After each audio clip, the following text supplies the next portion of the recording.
Qu'est-ce que c'est la patience? Asavlan domé mamash les adam anosé masakaved.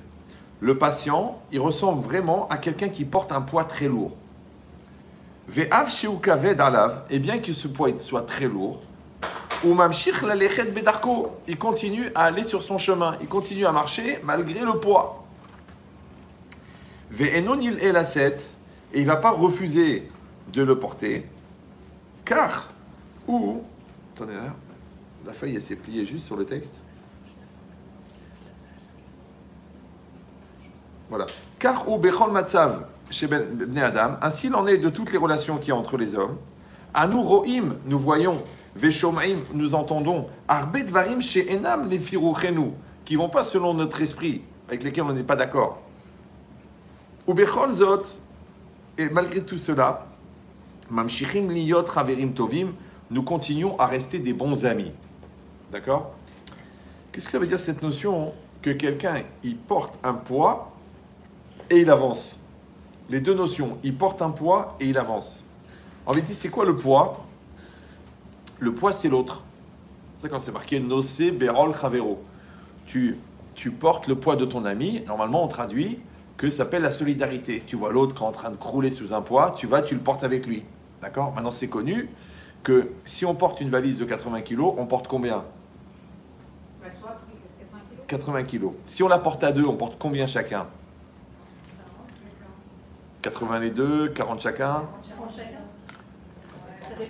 Non, en vérité, on ne porte plus rien. Non, parce que quand on sent la solidarité de l'autre, le poids disparaît. Ça s'appelle le partage du poids. Maintenant, ça s'appelle nosé béol. Tu portes le poids de l'autre. Mais dans le moussard, on va encore plus loin. On dit, tu coupes la phrase nosé béol, tu portes le joug, chavero. Tu portes pas le joug de ton ami. Tu portes le joug, et c'est quoi le joug? Ton ami. Vous suivez ou non? Pourquoi? Parce que l'autre, c'est l'autre. Ouais. C'est son caractère, c'est sa façon d'être, c'est sa différence, c'est son regard, c'est sa sensibilité, c'est sa lourdeur, c'est son Yetzirara. Il faut subir le Yetzirara de l'autre. La susceptibilité, la bêtise, le rythme existentiel, la perception de la religion, la sensibilité, sa mère, qui est un package, d'accord? Donc c'est dur l'autre. L'autre, c'est dur. Maintenant, on te dit que tu dois porter le rôle. C'est quoi le rôle? C'est le joug. D'accord? Maintenant, par exemple, pour Hachem, ça s'appelle Kabbalat Ol Balchut Shamaim. Tu prends sur toi le joug divin. Donc, tu deviens serviteur de Dieu. Tu prends le joug. Ou tu dis non, j'ai pas envie, j'écoute les Yetzirara, j'ai envie de délirer, j'ai pas envie de prendre, je veux pas la maturité, je veux pas la responsabilité. Tu es porek rôle, tu refuses le joug. C'est pareil. Quand par exemple, tu as des enfants, ça peut arriver, d'accord? Tu dois prendre sur toi le joug parental. Donc tu as le souci, tu as la responsabilité. Ah non, moi je m'occupe du fric, moi je m'occupe pas de l'éducation. Non, on est les deux. Ouais, elle dit, moi je ne supporte pas l'écrit. Il y en a, il m'a dit, ils sont venus en couple en bagarre comme ça. Et le gars il est rentré, il m'a dit, écoutez monsieur, j'ai pas le temps à perdre. Je suis un homme d'affaires, j'ai 80 sociétés. Je vais vous expliquer en 2 minutes, vous allez tout comprendre. Moi je suis un homme de travail, d'accord? Je rentre le soir, il faut que les enfants, ils soient lavés, ils soient vaisselle, fait les devoirs, ils soient couchés. Et après moi, je commence ma soirée. Je dis, monsieur, mais pourquoi? Il me dit, je peux pas, je les supporte pas, ils font du bruit, ils courent, ils trucs. Je dis, mais ils ont un défaut, vos enfants. Il m'a dit, lequel? Je dis, ils sont vivants. Il y a une solution. Vous achetez un pistolet avec un silencieux, et quand ils dorment, vous faites le tour des chambres, et un par un, vous lui mettez une balle dans la tête. Et après, qu'est-ce que vous faites? Vous les enterrez discrètement dans le jardin, et vous gardez une photo de chacun, et vous la mettez sur la cheminée. Et le soir, quand vous rentrez, vous dites, tu sais, mes enfants, ils sont sages comme des images. Hachem Ishmor. D'accord. Donc, moi, je vous ai donné le scénario catastrophe, hein, bien sûr. Hein, c'est pas une halakha, c'était un conseil. Bon.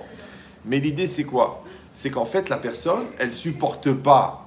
Elle n'a pas la patience. Mais en vérité, son vrai problème, c'est que elle n'a pas accepté une réalité nouvelle qui s'appelle l'enfant. Vous me suivez ou non?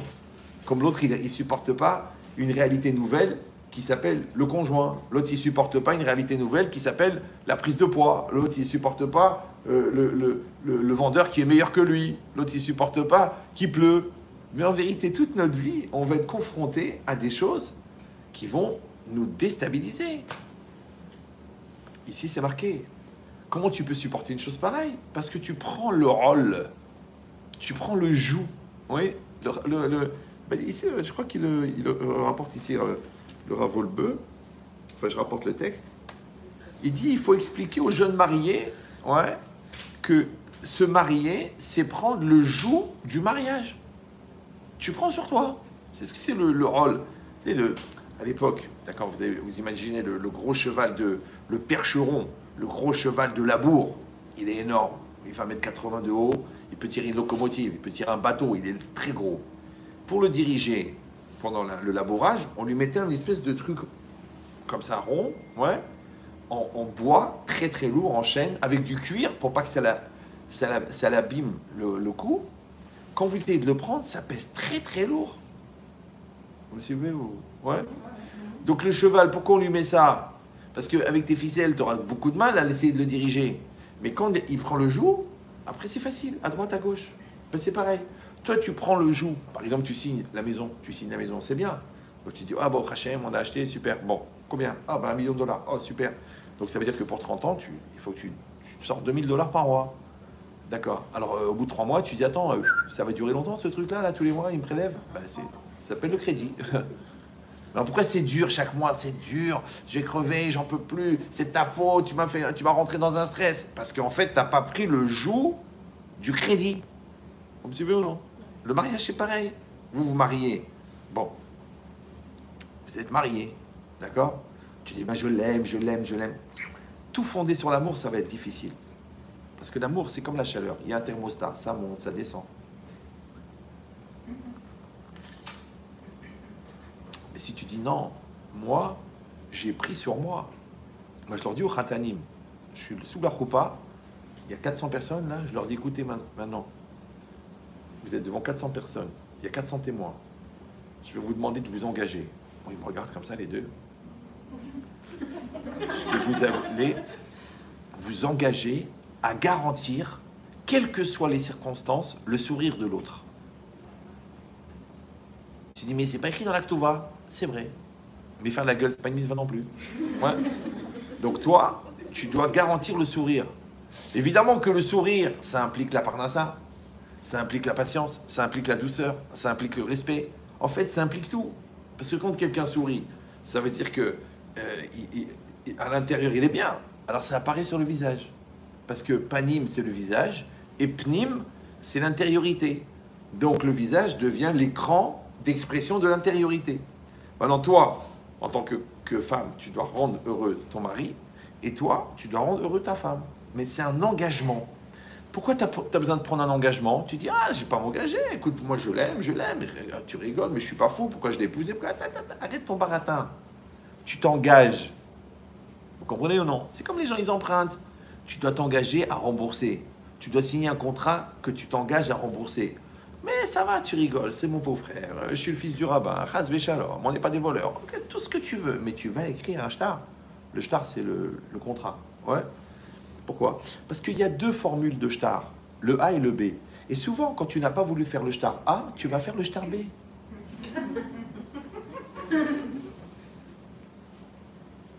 Donc ça veut dire quoi? Ça veut dire que tu dois t'engager. Oui.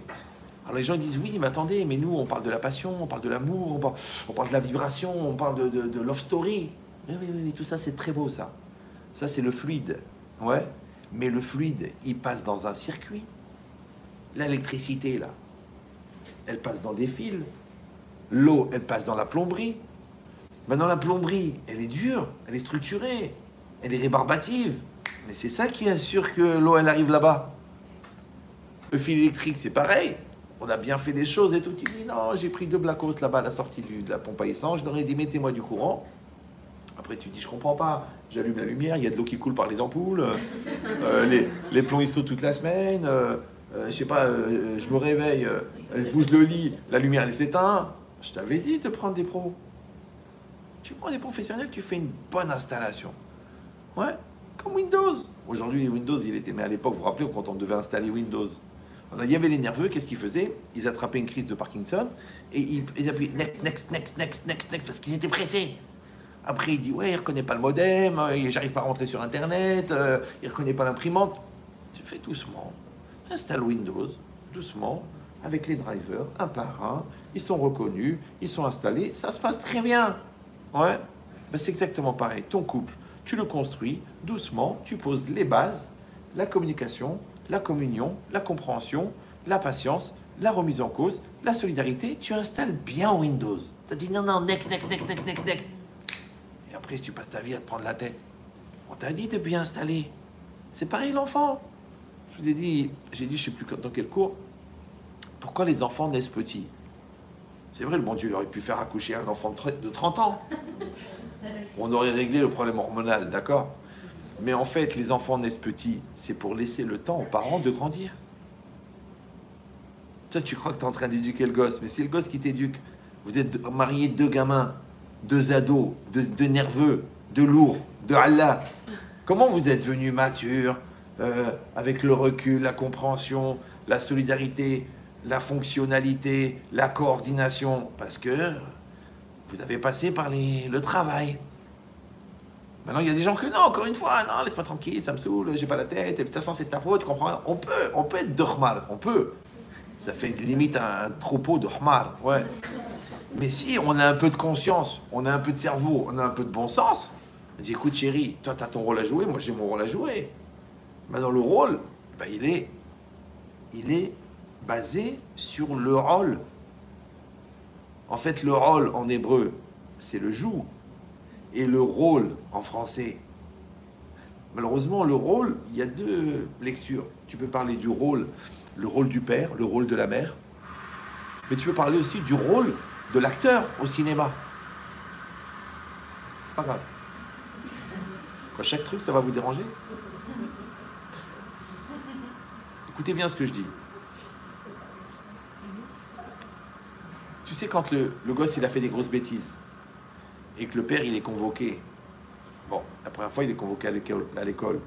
La deuxième fois, il est convoqué au commissariat. La troisième fois, il est convoqué à l'hôpital. On monte en niveau, d'accord? Quand il arrive là-bas, alors il dit, mais pourquoi je travaille, monsieur? Je n'ai pas que ça à faire. Moi, vous m'appelez, vous me dites de venir. Écoutez, votre fils, il a quand même mis un tournevis dans l'œil du professeur. Ok, c'est pour l'éviter de rouiller, mais c'est pas des manières de faire. Il dit, mais je comprends pas en quoi je suis concerné. Ben parce que vous êtes le concerné, justement. Oui. Parce que mais vous êtes obligé de venir en tant que père, parce que ce gosse, s'il avait un père, il ne serait pas dans mon bureau. Et c'est pas à moi, le directeur, de faire le père. Puisque le père, c'est les repères. Donc si lui, il n'a pas de repère, c'est qu'il n'a pas de père. Ah, et la mère? Eh bien, la mère et le père, les deux font la paire. Ça veut dire que le pianiste virtuose, il joue la symphonie. Ouais. Avec les 2 mains. Pourtant, il y en a une, c'est la main gauche. Quand tu es droitier, tu as vu la main gauche? Quand tu as le bras cassé, la main droite cassée et que tu es droitier. Tu as vu comment tu... Oh, j'arrive pas. J'en peux plus, j'en peux plus. Eh ben, ta femme, l'homme et le mari, c'est la main gauche et la main droite. Maintenant, j'ai pas dit laquelle était la main gauche. Ça, vous verrez ça avec votre mari, d'accord? Mais l'idée, c'est que la main gauche et la main droite ne sont pas du tout les mêmes, n'ont pas les mêmes fonctions. Il y en a une qui est éduquée, il y en a qui n'est pas. Ouais. Et quand même, tu vois le pianiste avec une vitesse, une dextérité. C'est pas possible. Comment il fait ça avec la main gauche? Ouais.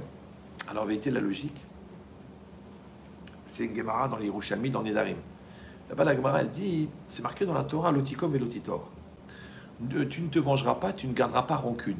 Bon, c'est un interdit de la Torah, de garder rancune. Bon, il y en a qui pensent que pour la belle-mère, c'est une mitzvah, mais pour les autres, ouais. Non, je rigole. Donc, tu ne garderas pas rancune. La Gemara, elle demande, mais comment c'est possible que la Torah, elle puisse interdire un truc pareil? C'est pas possible. D'interdire la rancune, d'interdire la vengeance. Comment c'est possible? Et la Gemara, elle donne un exemple. Elle dit, c'est un gars, il est en pleine forêt, il a un morceau de viande dans la main. Il veut manger de la viande. Il est obligé de le couper en petits morceaux. Bon. Il a le couteau dans la main droite, il a la viande dans la main gauche. Il n'a pas opposé, il n'a pas de rocher, il n'a pas, pas de bois, il n'a rien. Qu'est-ce qu'il fait? Il commence à couper. Évidemment, qu'est-ce qui se passe? Le couteau, il glisse sur la viande, il lui entame la main. Voilà. On dit la tame. Ouais. Qu'est-ce qu'elle fait la main gauche quand elle a été coupée par la main droite, même accidentellement? Elle jette la viande, elle attrape le couteau et elle entame la main droite. Alors moi, elle dit, ben non, évidemment, pourquoi? Pourquoi? Parce qu'il est marqué, Ve'afta l'iracha kamocha, tu aimeras ton prochain comme toi-même. Ça va? Vous avez compris la Guémara? Voilà. Donc la viande, c'est le projet, le couteau, c'est le danger, la main droite et la main gauche, c'est toi et ton prochain. Évidemment qu'il y a une gaffe, évidemment qu'il y a une erreur, voulu, involontaire, volontaire, mais en tout cas, qu'est-ce qui se passe tout de suite? Celui qui a subi, il veut faire subir. C'est la logique de la vengeance. Qu'est-ce qu'elle dit la Gemara? Mais dis-moi, quel exemple? Il ne marche pas ton exemple. Parce que tu as pris quoi, la main gauche et la main droite? Et la main gauche et la main droite, ils font partie du même corps. On aurait dû dire moi et mon voisin, moi et mon cousin, moi et mon associé, moi et mon mari. Là, ça va, parce qu'on est deux corps différents. Mais là, c'est un seul corps, la main droite et la main gauche, ça appartient au même corps. C'est pour ça que la Gemara, elle dit, mais c'est pas possible de faire ça. Pourquoi? Parce que c'est marqué Ve'afta l'iracha kamocha, tu aimes ton prochain comme toi-même. Donc, je sais pas, donc vous comprenez le déroulement de la Gemara? La Gemara, elle dit, il est interdit de se venger. La Gemara, elle dit, mais c'est impossible, puisque, en tout entendu, c'est une réaction naturelle. Quelqu'un, il a touché ta fille, qu'est-ce que tu vas faire? Tu vas lui dire, le pauvre, il est pas bien. Non, d'abord, je le tue. Et après, je lui paye un psy. Après qu'il est mort. Ouais. Quelqu'un, il m'a planté 200 000 euros. Qu'est-ce que je fais? D'abord, je le casse tous les os. Et après, je l'invite pour faire une chavruta de moussard. Je l'invite Shabbat, en chaise roulante. Ça veut dire que c'est très dur de se retenir, de se venger, d'avoir de la rancune dans le cœur. C'est très dur. Et qu'est-ce qu'elle répond, la Gemara? Mais pas du tout. Puisque Ve'afta l'iracha kamocha, tu aimeras ton prochain. Je rappelle que Ahava, c'est l'amour, valeur numérique 13. Pourquoi il ne marche pas? Oh, le Satan, ça recommence. Le courant, il ne marche pas. Alors, c'est là, c'est ça. C'est bon. Il faut tout faire si c'est grave.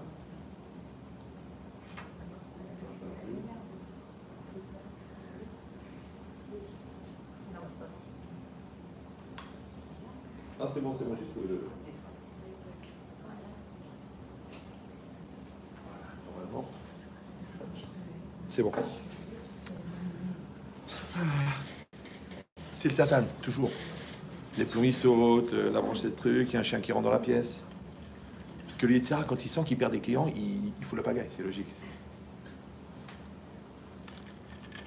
C'est la guerre. De quoi je parlais? Ah oui, Ahava, c'est l'amour. D'accord?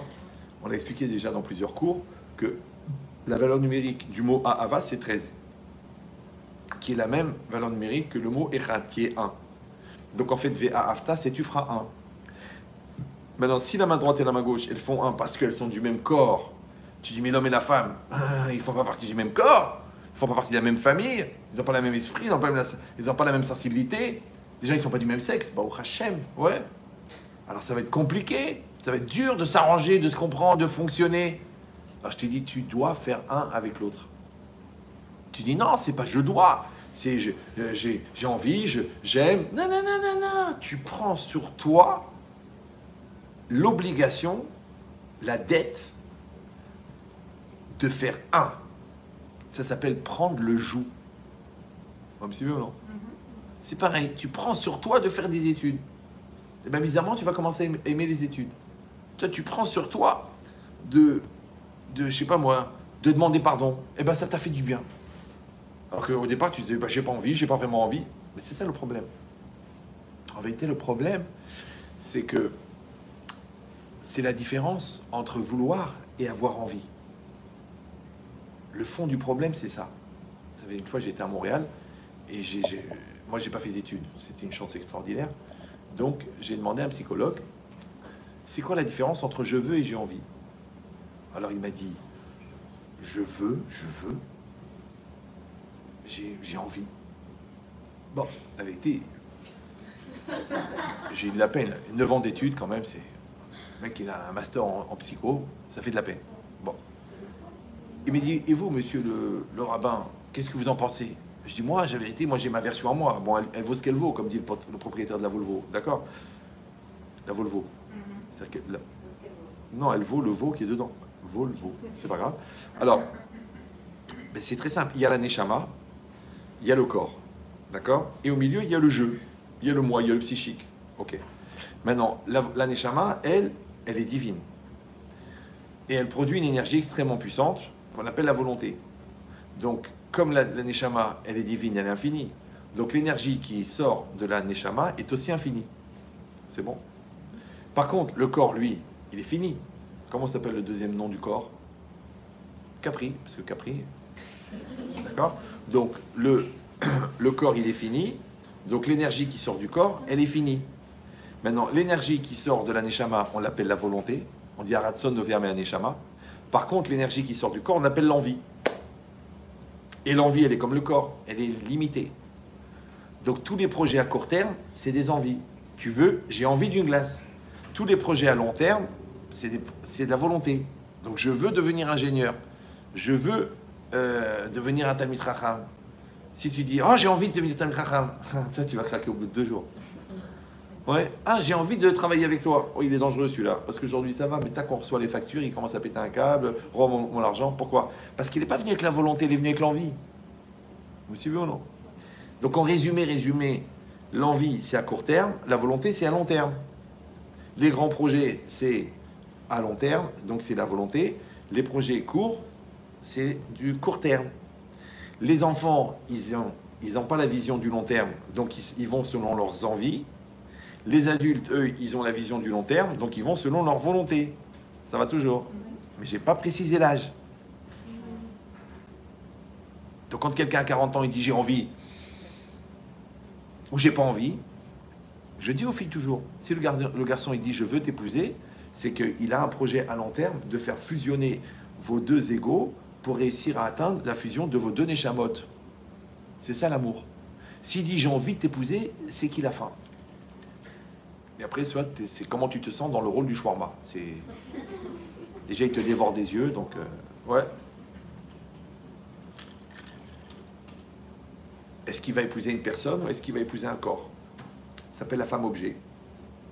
Aujourd'hui, on arrive à un niveau de dégénérescence tellement dans la débilité globale que non seulement que c'est grave que l'homme considère la femme comme un objet, mais qu'en plus, la femme, maintenant, elle kiffe d'être l'objet du désir de l'autre.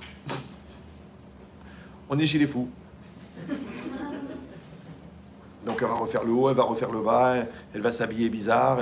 Pourquoi? Pour lui faire plaisir. Ça veut dire que lui, il est brel, et toi, plus tu vas être malin, plus il va être content. Ça fait genre un club ou un troupeau. Il y en a une qui m'a dit comme ça, j'ai dit, madame, pourquoi vous vous habillez comme ça? Enfin, pourquoi vous vous habillez pas comme ça? Ouais. C'est une collection à Paris, ça s'appelle Ficelle. Il n'y a rien qui est couvert, d'accord? Elle m'a dit, parce que sinon mon mari regarde les femmes. Genre lui, il est pris par son Yetzirara, et toi, tu es pris par le sien. Ça fait un club de fous. Non? Mais vous avez quand même envie même si c'est de manière sniout, vous avez quand même envie de plaire à votre mari, c'est normal, que vous vouliez à votre femme. C'est bien. C'est vrai? C'est bien. C'est bien, comme ça vous donnez l'illustration exactement de ce que je viens de dire, qu'il faut pas dire. Mais c'est pas grave. C'est un cours sur la patience, donc je vais pas m'énerver. Non, je rigole. Je rigole. Mais d'abord, numéro 1, les interventions. Faites-moi plaisir. Gardez-les pour la fin. Non, c'est pas grave. J'aurais pu m'énerver. Mais non, je rigole. Non, c'est parce qu'en fait, je suis à 99% d'improvisation. Donc si vous enlevez le tagine, du feu, il ne cuit pas. Maintenant, c'est sûr que la remarque est importante. Et puis on peut parler des années folles, des anecdotes. Mais le tagine, il ne cuit pas. Si vous voulez quelque chose de valeur, faites cette mitzvah accessible à n'importe quel niveau. Fermez-la. Alors, donc, non, parce que là, en vérité, on est en train de faire 10 ans d'yeshiva en 1 heure. Vous vous rendez pas compte? Et à peu près 21 ans de thérapie. On ne peut pas s'arrêter au milieu. Moi, je fais pas de la communication, je suis un démonstrateur, je vous vends un truc au supermarché. Non, moi, je fais pas ça. Moi, je laisse pas ma famille pour faire du spectacle. Moi, je vous donne des accélérateurs de maturité. Après, vous pouvez adhérer et grandir, Ou alors vous pouvez dire, bon bah oui, t'es pas très marrant aujourd'hui. Au contraire, voilà, il s'est déchaîné là. Regardez le balai, il peut se rhabiller. Voilà, vous choisissez la fonction que vous voulez me donner. Mais si vous voulez vraiment qu'on fasse un vrai travail et que vous sortiez d'ici avec 10 ans de maturité, il faut faire le travail. D'accord? Voilà, c'est un partenariat. Donc dans cette logique-là, on a dit que le joug, c'est que tu prends sur toi. Mais le joug, en vérité, c'est quoi? C'est une maturité. On a dit, il y a une différence entre l'envie et la volonté. Donc la volonté, c'est profond, c'est du long terme, c'est du solide. L'envie, c'est de l'éphémère, c'est un petit kiff. Tiens, j'ai envie d'une jupe, c'est bien, fais-toi plaisir. Ouais, vous dites, j'ai envie de plaire à mon mari, c'est vrai. Mais l'envie de plaire, c'est une volonté de faire un qui passe par la séduction, ou alors c'est juste une envie de donner à l'autre l'envie d'avoir envie de moi. Ça s'appelle ça l'envie d'avoir envie, c'est connu. Ouais, ouais. C'est ça la question. Vous voyez ce que je veux dire ou non? Ça veut dire qu'on peut se servir, entre guillemets, du prétexte de la cuisine pour faire un, du prétexte de l'intimité pour faire un. Mais le projet, c'est pas l'intimité. Le projet, c'est de faire un. Maintenant, de faire un, ça passe aussi par l'intimité. Parce que si moi, je le fais pour moi et toi, tu le fais pour toi, donc en fait, on est des consommateurs célibataires qui profitent du corps de l'autre pour se faire plaisir. Ce qu'on appelle la masturbation en communauté. Mais si le projet, il est comme dans la Torah, c'est que moi, mon but, c'est de te faire plaisir à toi et toi de me faire plaisir à moi, donc moi, je vais m'annuler pour toi et toi, tu t'annules pour moi. Et d'ailleurs, comment on le sait? C'est très simple. C'est que si tu penses à toi, ça dure 5 minutes. Si tu penses à l'autre, ça dure une demi-heure. Donc tu sais tout de suite si on est en train de consommer ou en train d'investir.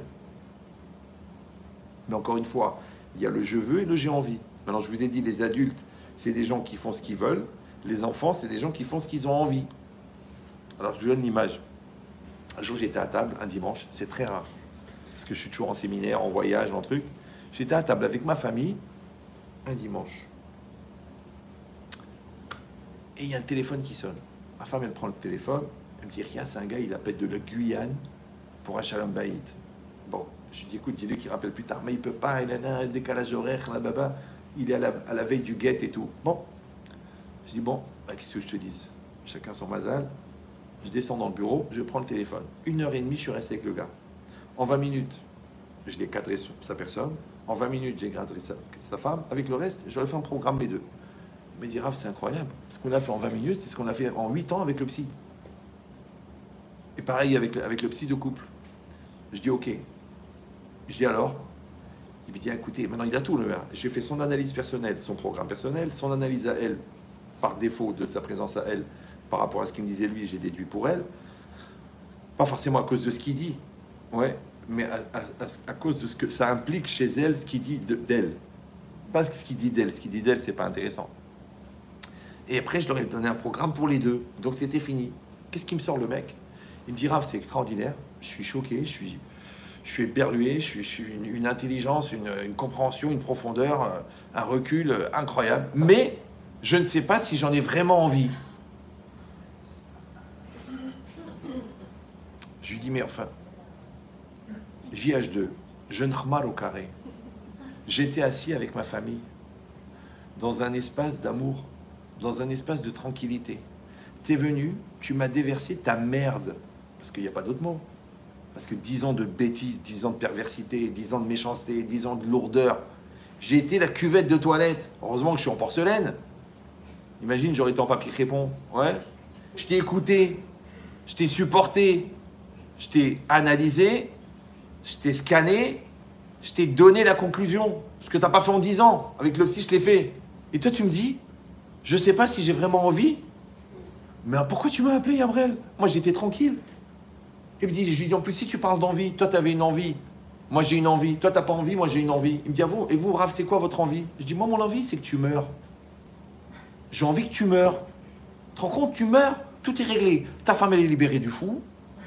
Toi, tes enfants, ils vont grandir avec des repères qui sont cachers. Toi-même, tu es libéré de ta névrose, de croire que tout est la faute des autres. T'es bien, t'es tranquille. Tu vas enfin avoir le repos, parce que c'est marqué partout. Ici repose, ici repose, ici repose. Il me dit, mais Rav, vous me souhaitez la mort? J'ai fait, tu rigoles. C'est déjà fait depuis longtemps. Pourquoi?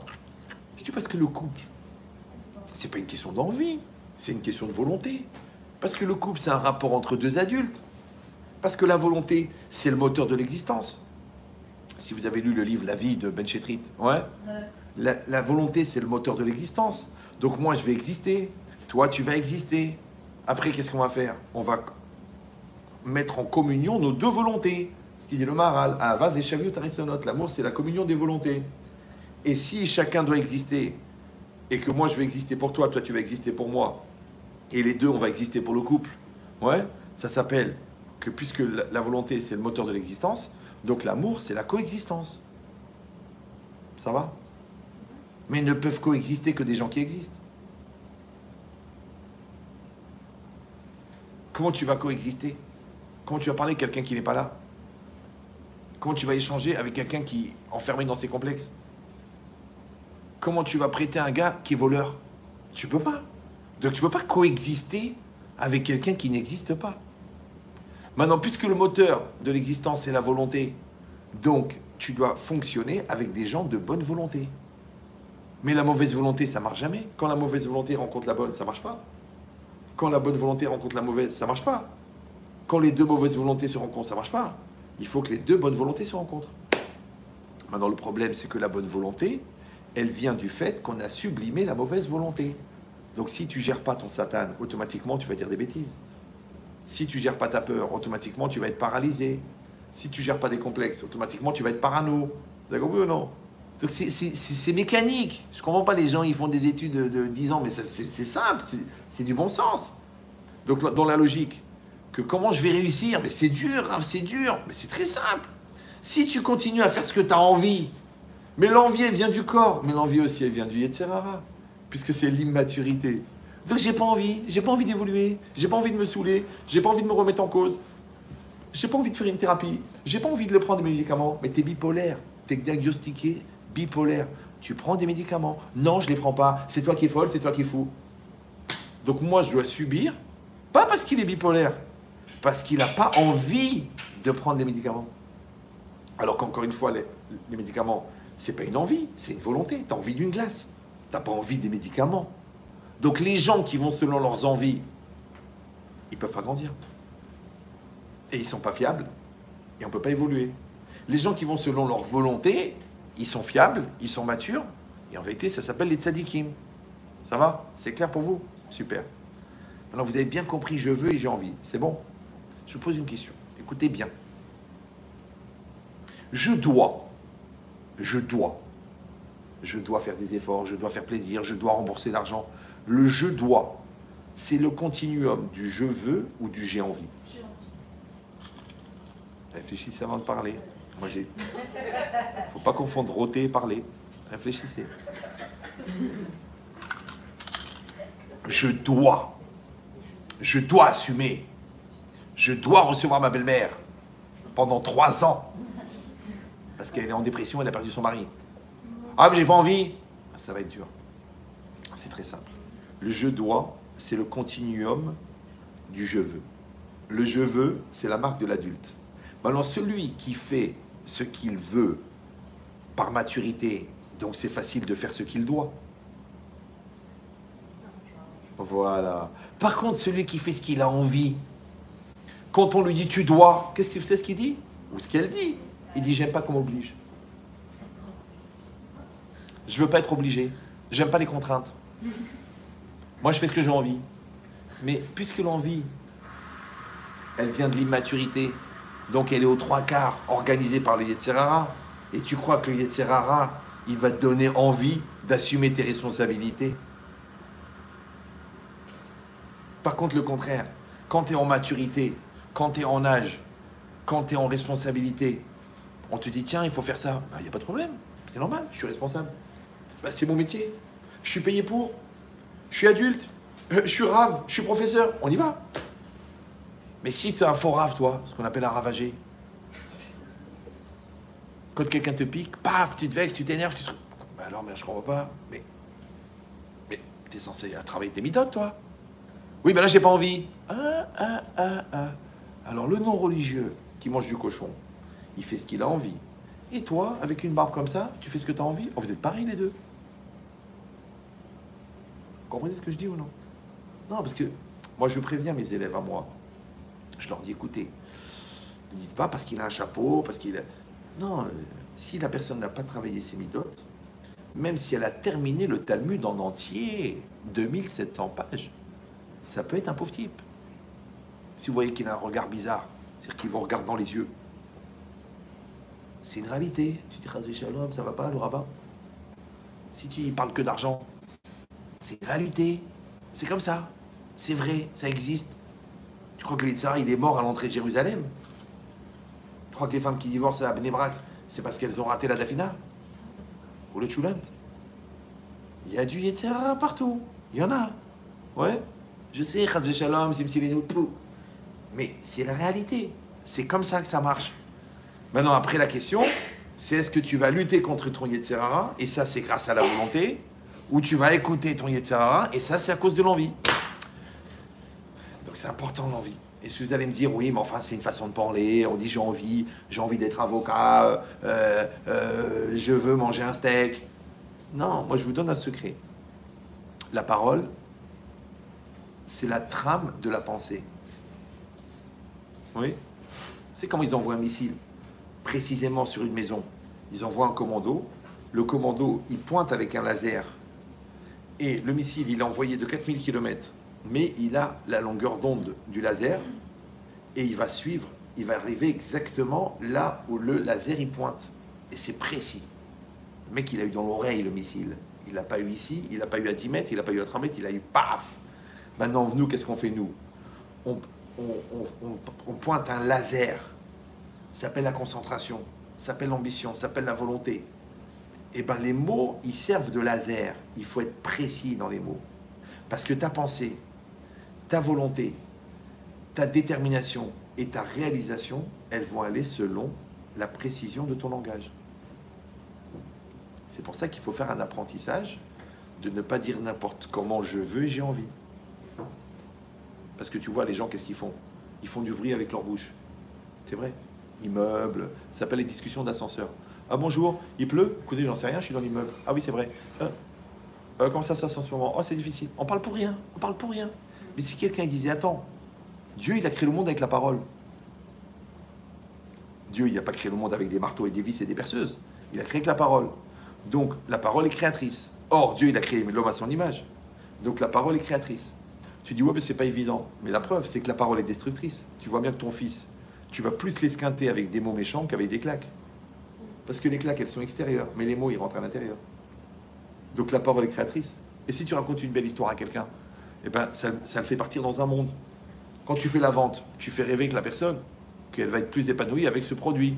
Vous, je vous fais une histoire, je vous raconte une histoire. Sauf que cette histoire, elle raconte le parcours du devenir de la personne à l'intérieur. Et vous, vous rentrez dans le train, ou non. Mais on fait ça avec la parole. Avec la parole, on sauve de la dépression, ou on fabrique un suicidaire. Avec la parole. Si c'est ça, je m'excuse de vous donner envie, mais il est très bon le jus. Et en plus, c'est sponsorisé par Simply Grab a Frit. Je sais pas qui faisait des frites en grappe. Bon, mais l'idée c'est ça. Ouais, c'est que j'apprends à vouloir. Et bien bizarrement après, le devoir, il est facile. Pourquoi? Parce que j'ai pris sur moi le joug. Ça veut dire que la contrainte d'être adulte, elle fait que le reste des obligations ne sont plus contraignantes. Alors que quand toi, tu fais beaucoup d'efforts pour rester enfant, bizarrement, chaque chose est une contrainte. Quand je dois faire à manger tous les jours, j'en peux plus du linge sale. Puis l'autre, il a faim. Et puis en plus, il a des besoins au niveau de l'équateur qui sont fatigants. Maintenant, je te dis, toi, tu prends sur toi. Tu es son épouse. Tu prends sur toi. Et bizarrement, quand tu prends sur toi, comment t'as enlevé la dimension anxiogène, il reste le sentiment. Et le sentiment, après, il vient facilement. Alors que quand tu fais le contraire, tu dis non, je veux pas qu'on m'oblige. Du coup, en même temps que tu bloques l'action, tu bloques les sentiments. Du coup, il n'y a pas de sentiment. Après, la froideur, la routine, la distanciation, l'habitude de ne plus faire d'efforts. Et après la séparation. Surtout que l'homme et la femme, à ce niveau-là, ne fonctionnent pas du tout de la même manière. Vous avez remarqué, si vous êtes marié, qu'au début, l'homme est très excité. La femme, elle est fatiguée. Écoute, il est minuit. Ouais. Par contre, après, quand la femme, elle démarre, elle est très excitée. Elle veut que ça continue. Et lui, après, il est fini. Lui, on a enlevé le chargeur, il n'a plus de force. C'est bizarre, lui, etc. Enfin, la vie. Ouais. Vous avez compris ou non? Donc, on dit au khatanim, on dit, écoute, on dit à la kala, tu sais, quand tu sens vraiment qu'il a envie et qu'il est bien et que vous êtes bien les deux, et que vous avez fait la bonne discussion et que vous avez fait les bons sentiments, c'est bien de concrétiser physiquement, c'est bien, c'est ça l'intimité. L'intimité, c'est pour concrétiser les acquis de l'unité de la tête et de l'unité du cœur. On se comprend, on se ressent, c'est bien, ça entérine le physique, super. Donc on dit à la kala, fais un petit effort, quand tu vois qu'il est bien, vas-y. Et on dit au khatan, attention, après que tu as fini, ne fais pas genre je tombe dans le coma. Lève-toi, va faire Netilat, reste avec elle, continue à faire des caresses, même si au niveau mécanique ça fonctionne plus, mais le reste du corps il marche, vas-y, continue, fais-lui plaisir. Donc toi tu luttes contre ta fatigue qui vient après, toi tu luttes contre ta flemme qui vient avant. Vous me suivez ou non? Eh bien les enfants c'est pareil. Tu dis, ah j'ai pas envie de cuisiner. Ma grand-mère toujours elle disait ça. Quand ma femme elle appelait, elle disait à ma mère, il y a encore le Shabbat, tu sais que Shabbat tombe chaque Shabbat. Et comme nous, on n'est pas des pathos, donc on te fait un Shabbat, 17 salades, 2 poissons, 2 viandes. C'est qu'il y a des gens qui commencent samedi soir pour arriver à temps, vendredi soir. Les boulettes une par une, les chemichout kouchabirichou. Bon, ma femme, c'est Khfifa, elle te fait un Shabbat en 2 heures, mais une masse. Les autres, non, on va mettre une boîte de thon, un rôti froid, une boîte de biscuits, tu sais pas pourquoi elle est là, ouais, ou des cornflakes, et allez. Shalom Aleichem. Alors qu'en vérité, tu devrais chanter les keynotes de Tisha B'Av. C'est quoi ce Shabbat de Chara? Ouais, mais je suis fatigué, j'ai pas la force. Puis ma mère, elle n'avait pas l'habitude de cuisiner. Ok, mais ton père s'est suicidé. C'est vrai. D'accord? Donc l'idée, c'est quoi? Donc elle disait à ma mère, mamie, c'est beaucoup de travail, c'est beaucoup de salade, c'est beaucoup. Alors mamie, elle dit, ne fais pas Shabbat. Non, ne t'engage pas à faire toutes les salades. Commence à couper un oignon. Et en même temps, tu lances les poivrons au four. Tu démarres. Il démarre. Donc l'idée, c'est ça. C'est le démarrage. Vas-y, démarre. C'est pareil. Démarre. Comme l'enfant. Il dit, je ne veux pas travailler, je ne veux pas faire les devoirs. Sors ton cahier de texte. Sors. Mets les livres sur la table. Mets le cahier. C'est tout. Et après, il ne se rend même pas compte. Il a démarré, il a fini. T'as compris ou non? Ça veut dire d'engager le mouvement. Tu engages le mouvement. Comme la manivelle. Mais il faut le faire, ça. Tu dis non, j'ai pas envie de le faire, ça me saoule, c'est pas à moi de le faire. Ok, mais on reste sur place. Voilà, khalet. Et pareil dans le couple. Engage le mouvement. Ah oui, mais ça vient toujours de moi. Organise, tu veux des vacances, tu veux un petit week-end de rêve à Tahiti. Organise, prends les billets, prends les trucs. Tu dis oui, mais il prend jamais l'initiative, il prend pas. Les hommes, ils savent pas faire ça, ils savent pas. Ouais, toi tu organises, tu lui dis on part, lui il sort le chéquier, c'est ce qui compte.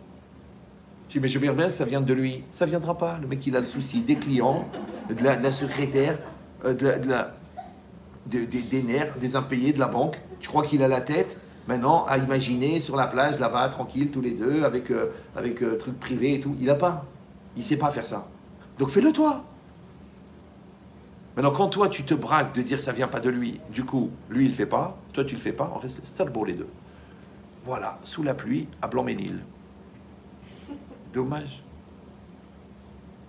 C'est comme les maniaques qui veulent que la maison soit rangée. Mais quand t'as 6 gosses, c'est impossible. Tu sais que ça va être la guerre. Alors, ou tu prends une bonne qui passe la journée à ça, ou toi, tu le fais toi. Tu dis, ben, j'ai pas envie de le faire. Je voudrais qu'on partage les rôles. Maintenant, il ne partage pas. C'est que l'enfant est ingrat, même quand il est maigre. Ingrat. Oh là là. Il y a un temps de réactivité quand même. Hein. Il paraît que c'est les grossesses multiples qui font ça. Non, parce qu'il y a des femmes qui poussent tellement à l'accouchement qu'il y a un bout du cerveau qui part avec. Ça fait des trous dans le mental. Ça s'appelle les mentales en Suisse. Donc l'idée c'est quoi? C'est que vous avez compris que, en vérité, tu crois que quand on te dit il faut prendre sur soi le rôle, ouais, mais en vérité le rôle c'est la solution. Parce que quand tu as pris le rôle, tu as enlevé la contrainte. C'est un ridouche. Donc les gens, ils font le contraire. Ils disent, ouais, encore des obligations, encore des contraintes, j'en peux plus. Les contraintes de la religion, les contraintes du couple, les contraintes de... Mais t'as pas compris. La contrainte, elle est vécue comme une contrainte chez les gens immatures.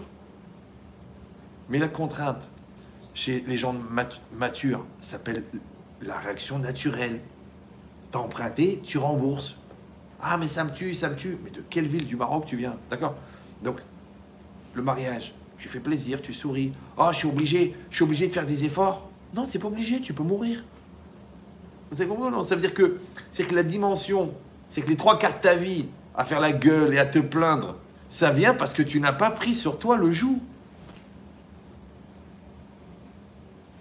Alors que les gens, le contraire, ils te disent ouais, mais franchement, je me sens pas prêt, c'est difficile. Aujourd'hui, on a une bande de castrés, là, des célibataires. Oui, j'arrive pas à m'engager, je suis pas sûr de m'engager. Et la fille, la folle, qu'est-ce qu'elle fait? Elle couche avec lui. Et lui, il n'arrive pas à s'engager parce qu'ils sont pas religieux. Dis-moi, excusez-moi, ne prenez pas mal. Hein. Je vous aime toutes, vous avez fait l'effort d'être là. T'as déjà vu un mec qui mange gratuit qui demande l'addition? En plus, il prend les produits frais du marché. Elle est toute neuve. Il mange ce qu'il veut, il fait ce qu'il veut. Et quand on lui dit, tu sais, faudrait qu'on parle à mes parents, qu'on fixe une date. Oh, me stresse pas, ça vient pas, il faut que ça vienne. Mais maman, mais tu touches pas la marchandise. Moi, ma fille, tu la touches, je te coupe les 2 mains. Et tu vas dire, oui, mais le pauvre, il a besoin de... Il va s'évanouir. Ça fait 1 an qu'on se connaît. Laisse-moi au moins les voir. Rien. Tu lui dis de la part de rien. Ça fait 30 ans que je dis ça. Quand le gars il dit j'en peux plus, j'ai besoin, il faut qu'on ait des relations, il faut qu'on se touche, il faut qu'on se mette tout nu. Tu lui dis écoute, de la part de Rav Yechiya ben Chetrit, vraiment, si vraiment t'en peux plus, vraiment, crève. Mais crève. Va te pendre, jette-toi de l'immeuble. Tu vas me salir pour tes besoins équatoriaux. Mais va faire ça tout seul, animal. Il y a des professionnels. Moi, je suis la mère de tes enfants et la future mère, et toi, tu veux me pourrir pour tes besoins de gamin frustré? Ah, moi, je suis direct. Hein. Eh ben, ça fait 30 ans que je donne ce conseil. Jamais une fille, elle est venue me voir pour me dire « Eh ben, il est mort. » Il meurt pas. Il meurt pas. Non, il meurt pas. Au contraire, c'est toi, si tu craques, qui va mourir. Parce que bizarrement, il change de regard maintenant. C'est comme ça. Pourquoi le marchand de primeur qui vend des fruits de très haute qualité, il te dit, monsieur, ne vous touchez pas avec les mains. Hein. Vous regardez, c'est tout. Il te dit, je veux toucher, je veux voir si elle est bien moelleuse. Mais enlève tes mains, Yahmar, tu crois que j'ai envie de manger une pêche que tu l'as touchée, moi? Tu la touches pas. Après le mariage, après la soirée, après la choupa, t'en fais pas. On va relire ensemble le Kama Sutra. Mais avant, tu touches pas. De loin. Comment ça s'appelle ça? Ça s'appelle le respect. Maintenant, pourquoi tu arrives à le faire? Tu sais pourquoi? Parce que tu sais ce que tu veux. Tu veux un lien de maturité avec l'autre. Mais si tu es dans une logique de consommateur, parce que tu as envie, ouais, mais l'envie, tu sais ce qu'elle fait l'envie? Elle détruit. C'est pour ça que dans la Torah, on a une mitzvah de donner du plaisir à son conjoint, alors que dans le monde, on prend du plaisir. Je prends du plaisir. Ouais. Là, je donne du plaisir. Non, vous allez dire, mais c'est pareil. Non. Regardez, si je vous donne 100 $ et vous me donnez 100 $, on a combien chacun? 100 $. Si je vous prends 100 $ et vous me prenez 100 $, on a combien chacun? On a 100. C'est pareil. D'accord? Ça n'a pas du tout. Parce que, vous voyez ce verre, je le prends, je le mets là. Donc quand j'utilise le verbe prendre, ça veut dire que je m'adresse à un objet. Mais je ne peux pas donner de l'affection à un verre, parce que c'est un objet. Donc quand je donne, c'est que l'autre est une personne, et quand je prends, c'est que l'autre est un objet. Donc vous vous rendez compte quand une société entière qui dit on est là pour prendre du plaisir, c'est que tu as fait de l'autre un objet. Maintenant l'objet, il a une taille. La taille, elle a une limite. Donc c'est normal qu'au bout d'un moment, il y a une limite. Parce que combien d'années on peut manger la même pizza? Mais pourquoi il y a une limite? Parce que l'autre est un objet. Mais si l'autre est une personne, Ta mère, tu l'as jamais regardée comme un objet. Il faut vraiment être obsédé pour regarder la sensualité de sa mère. Donc ta mère, tu t'es jamais lassé d'elle parce que tu l'as toujours regardée comme une personne. Mais l'autre, tu le regardes comme un objet. Et l'objet, il y a la lassitude. La lassitude. Mais la lassitude, en notre colo, elle vient de l'objet. L'objet vient de l'envie. L'envie, elle vient du corps. Donc si tu as basé ta vie sur tes envies, tu as déjà calculé la date du divorce. Si tes enfants, c'est juste des trucs pour occuper la maison, pour faire du bruit, pour qu'on ne se sente pas seul. Ouais. Et puis j'avais envie d'avoir un enfant. T'as envie d'avoir un enfant, toi? Tu sais pas que tu vas t'arracher les cheveux. Pour traverser tous les combats et les défis et les ouragans de l'éducation, il faut beaucoup de volonté. Mais toi, tu voulais un enfant, tu avais envie d'un enfant. Eh bien, la crise d'ado, tu craques, tu le fous dehors. Parce que tu n'as pas envie de subir. Tu n'as pas envie de ce genre de déception. Vous vous rendez compte, c'est que toute ta vie, elle change avec 2 mots. Je veux, j'ai envie. Ça va? Donc vous avez compris que je veux, c'est la maturité. L'envie, c'est l'immaturité. Donc quand la Torah, elle te dit, tu dois prendre sur toi le joug du mariage. Ça veut dire quoi? Tu dis, je m'engage à la rendre heureuse, je m'engage à le rendre heureux, je m'engage à assumer mon mari. Quand il est jeune, quand il est vieux, je m'engage. Maintenant, l'engagement, il crée le cadre dans lequel, évidemment, tu dois mettre des sentiments, tu dois mettre de la passion, tu dois mettre de l'amour, c'est normal, mais il y a un cadre. Mais s'il n'y a pas de cadre, il n'y a que des sentiments, mais même l'essence, elle s'évapore. Moi, ils viennent chez moi, les gens, ils ramènent chez Trit. Les sentiments ne sont plus là. La passion a quitté notre maison. Les braises se sont refroidies. Ah, moi j'entends des trucs bizarres. Je dis, est-ce que par hasard, les braises se sont refroidies quand votre femme, elle a pris 20 kilos et que votre secrétaire, elle vous a montré des qualités incroyables? Ben, c'est vrai. Ça s'appelle le contraste. Le contraste, c'est que quand tu mets 2 choses différentes, automatiquement, quand tu regardes un, l'autre est flou. Les goïms, ils disent, l'amour s'arrête quand la comparaison commence. Maintenant, tu peux comparer des objets, mais tu ne peux pas comparer des personnes dans lesquelles tu as investi. On s'y veut ou non? J'ai mis 30 ans dans cette société. Toi, tu viens, tu me dis, je la rachète et je vais mourir, c'est mon bébé. Mais si j'ai rien investi, tu me dis, tiens, 1 million d'euros, casse-toi. Mais je me le casse avec plaisir, parce que j'ai rien investi. Donc, les gens qui se séparent facilement, c'est les gens qui ne sont pas mariés. Oh là là! Oh là là, comment il connaît le couple de mes parents? Ah, mais c'est de la folie. Et encore une fois, cet investissement, il vient du fait que tu as pris le joug. Mais on a dit que le joug en hébreu, c'est le rôle. Ouais. Mais le rôle, en français, c'est le rôle. Donc quand je dis, vous savez, vous n'avez pas joué votre rôle de père. Ça ne veut pas dire que le gars, il n'a pas joué le père dans le film, le père et le fils. Parce qu'un rôle, c'est une action au cinéma, et en même temps, c'est une responsabilité. Maintenant, la vérité, il y a beaucoup de gens qui vivent leur rôle de père ou de mère comme du cinéma. Vous avez compris ou non? Ouais, j'ai lu Françoise Dolto, j'emmène mon fils pour m'occuper de lui, et après à la maison, mais qui crève, mais il me saoule, j'ai pas envie d'écouter, voilà, je m'en fous, tu sais quoi, il me donne des boutons. Alors, je croyais que tu étais une bonne maman. Non, je joue le rôle de la mère dans le film. Vous avez compris ou non? Parce que le rôle, c'est le rôle, et en hébreu, c'est le rôle. Maintenant, les gens qui n'arrivent pas à prendre le rôle, ils sont obligés de jouer le rôle. Tu as vu avec un jeu de mots ce que tu peux faire? C'est balèze, non? Qu'est-ce qu'elle dit la spécialiste? C'est fort. Ben, c'est exactement pareil. Qu'en vérité, toi, tu vas prendre sur toi le joug. Tu prends. Ouais, tu dis, cet examen, je vais l'avoir. Ce mariage, je vais le réussir. Cette dette, je vais la rembourser. Ce doctorat, je vais le passer. Le Talmud, je vais le terminer. D'abord, tu prends sur toi le rôle. Après, c'est facile. Exactement pareil que l'enfant. L'enfant, il vient chez toi. Papa, je sors ce soir. Il n'y a pas. Papa, je sors. Il n'y a pas, mon fils. Chez nous, on ne sort pas le soir.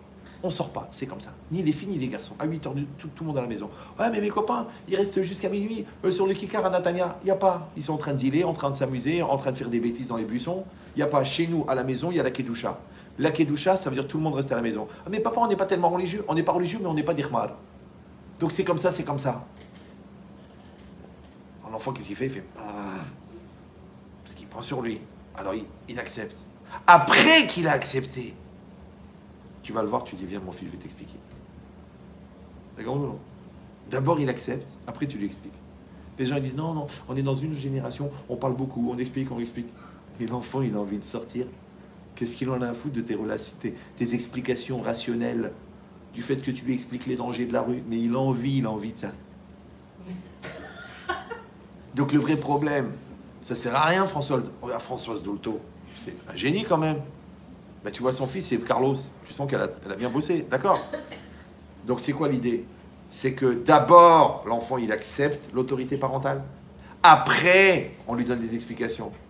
D'abord, il accepte que le prof, il a raison. Après, il écoute la démonstration mathématique. Mais d'abord, il accepte l'autorité. Mais s'il dit non, non, je suis pas d'accord. Le prof, il écrit le théorème. Il dit non, c'est pas vrai. Vous nous imposez une vérité qui n'a pas été démontrée. Mais Yeshbeb, je peux pas te démontrer une chose que tu n'acceptes pas. Donc d'abord, tu acceptes. Après, faites attention, ça fait pousser la barbe. Ouais, vous avez compris l'idée ou non? Donc d'abord, tu acceptes. Après, tu comprends. Je vais vous dire mieux encore. Écoutez bien. Le niveau d'ouverture nécessaire à la compréhension, c'est l'ouverture nécessaire à l'investissement dans l'action. C'est-à-dire que quand tu es prêt à t'investir dans l'action, tu t'es ouvert à la réalité. Cette ouverture, elle fait que tu as la possibilité de comprendre. Traduction, ne pourront comprendre que ceux qui sont prêts à agir. Mais si toi, tu n'es pas prêt à t'investir, évidemment que tu ne comprends rien. Pourquoi? Parce qu'au fond, tu ne peux pas t'investir. Pourquoi? Tu ne veux pas t'investir pourquoi? Aradon Kolo, parce que tu n'as pas envie. Et bizarrement, le gars qui n'a pas envie, il ne comprend rien.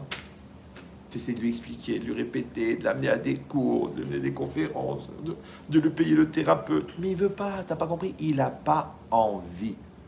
Pourquoi? Parce qu'il est bien. Il est avec son Yetzirara, meilleur copain du monde. Ils sont tranquilles les deux. Les gars, ils appellent ça la zone de confort. Mais dans confort, il y a fort. Il y a aussi con. Mais c'est un mot composé en vérité. Confort, c'est fort et con. Maintenant, c'est quoi con? Con, c'est le contraire d'intelligent. Et intelligent, c'est quoi en philosophie? C'est la capacité d'adaptation. Donc, celui qui est CON, il n'est pas adapté. Ça va? Mais le problème, c'est qu'il est fort dans cette non-adaptation. Et fort, c'est quoi en hébreu? Gibor. Ouais. Et qu'est-ce qu'ils ont dit les Chachamim? Ezéo Gibor, Akoveshet Isro. Qui est le fort? Celui qui maîtrise le Yetzerara. Or, justement, le Yetzerara, c'est celui qui te rend inadapté. Donc, c'est celui qui te rend CON. Vous n'avez pas suivi, c'est dommage. Vous avez compris ce que j'ai dit ou non? Est-ce que vous avez compris ce que je viens de dire là? Ça veut dire que confort, tu as toute la définition. Celui qui cherche le confort, il va être fort en con. Non, c'est pas un jeu de mots. Il est gibor. Quand tu vois les gens, l'énergie qu'ils mettent à défendre leur psychorigidité, à défendre des idées qui n'ont pas prouvé, à défendre des intérêts qui sont les leurs, en fait, tu te dis, mais attends, mais cette énergie-là que tu mets à légitimer ta lourdeur, tu pourrais la mettre à trouver des solutions. Non, de toute façon, tu ne me comprends pas. Et je sais comment ça marche dans ta tête. Et t'es fou, t'es folle. Une énergie. Mais la même énergie. Mais rien que fais-moi plaisir, mon amour. Le miroir, tourne-le vers toi. Et là, tu vas te rendre compte que ce que tu me reproches, en vérité, c'est ce que tu te reproches. Mais le miroir, il est tourné de l'autre côté. Donc, je ne peux pas évoluer. Donc, comme tu n'es pas adapté à toi, tu n'es pas adapté à moi. Et comme inadapté, c'est CON. Donc, toi-même, tu le dis, mais qu'est-ce que j'ai été CON? Moi, je les vois dans les soirées de célibataires. Mais attends, mais j'avais une femme de folie. Mais attends, quand je vois tous les cassos qu'on me présente, mais je suis un malade. Il ouvre la tête. Ouais. Et toi, c'est pareil. Il dit non, vous ne le connaissez pas, j'ai trop souffert, ça ne marchera jamais, c'est trop difficile. Mais toute cette énergie-là que tu mets à entretenir ton échec, il t'éloigne de la réussite. Toute cette énergie que tu mets à transférer le problème chez l'autre, ça t'empêche de régler le problème chez toi. Vous croyez en Dieu, non? Donc chaque réalité, elle me concerne. Et si on est deux, elle nous concerne. Si on est trois, elle nous concerne. Maintenant, quand je suis seul, je suis concerné à 100% par 100% de la réalité. Quand on est deux, je suis concerné à 50% par 100% de la réalité. Non, à 100% par 50% de la réalité. Si on est trois, je suis concerné à 100% par 33% de la réalité. Donc, il faut arrêter de dire, c'est de la faute de l'autre, je ne suis pas concerné. Alors, qu'est-ce que tu fous sur la photo? Donc, la patience, c'est quoi? C'est de porter le rôle de son copain. Mais le rôle, on a dit que c'est quoi? C'est la maturité. Ravero, c'est quoi? C'est l'autre. L'autre, c'est la différence. Donc, en fait, la responsabilité, c'est de porter la différence de l'autre. Mais d'avancer en même temps. Parce qu'encore une fois, il y a des gens qui portent le poids de l'autre. D'ailleurs, ils sont écrasés par le poids de l'autre. Ils sont enfermés dans les complexes et ils n'avancent pas. Il y en a au contraire, ils avancent, ils avancent, ils avancent. Tu dis, mais comment tu fais pour avancer tellement vite? Lui, j'en ai rien à foutre des autres. C'est pour ça qu'il avance vite, puisqu'il tient compte de personne. La Torah dit, non, tu portes le poids et tu avances. Vous me suivez ou non? Tu supportes la pression de l'école et tu travailles à l'école. Tu supportes les parents et tu te rends compte de tout le bien qu'ils te font. Tu supportes le caractère de ton conjoint et tu évolues avec. Mais si tu arrêtes d'avancer sous prétexte que, ou si tu avances très vite mais tu ne tiens pas compte de l'autre, donc en fait tu vis une vie de célibataire en couple, tu pratiques la fracture en espérant la soudure, blinéder. Un jour ça va venir si Dieu veut. On n'a jamais vu quelqu'un qui saute de l'avion et qui dit j'espère que dans 5 minutes je serai assis à l'arrière. Mais non, tu as sauté de l'avion, Baba. Tu as sauté de l'avion. Oui, mais tu comprends, c'était sur un moment de colère, mais tu as sauté de l'avion.